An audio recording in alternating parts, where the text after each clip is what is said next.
Many of my customers come in and they have big ideas, and a lot of times they will call it a dream because they've actually been able to see it, to visualize it, and to know, hey, this is what I want to do. And it's great because I love to hear them. They have a sparkle in their eye and a smile on their face, and you can just see the excitement, and this is what I really want to do.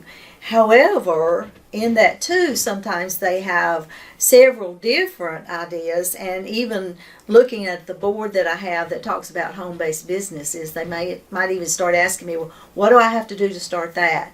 So what I do with that a lot of times is, out of respect for them and admiration that they have the dream and they want to do something about it, I simply use the word dream and kind of walk down what that would look like to start looking at a business. And that is, the D is for they have to decide. They just shared with me they want to do this, and then they changed it to this, and then they ask about this, and all these different things are going on. So that's one thing I have to tell them. Decide which one is your passion. What is it you really want to do? You may be able to incorporate 2 or 3 of them, but you've got to start with one, and then you can, as you move forward, you can add others to that. But we've got to decide on one.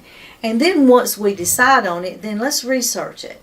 How many people are already doing that in our county? How many people are already using that idea or that dream? And are they successful at it? Who would your competitors be? What is your niche? What are you going to do that's going to make me come to your business versus the person who already has that same type business going? So you want to look at that. You want to think of your target market. You want to think of the demographics in Rutherford County. Are there enough people to sustain that other business that you have in mind?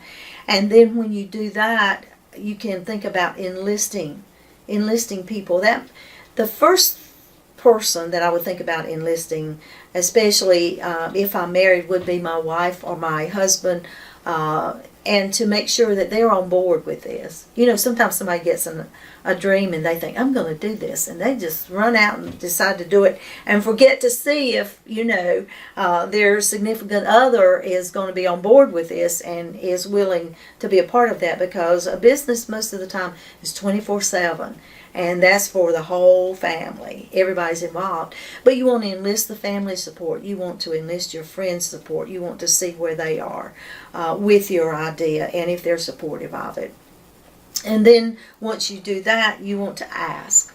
Ask those questions from them. Ask them what they think.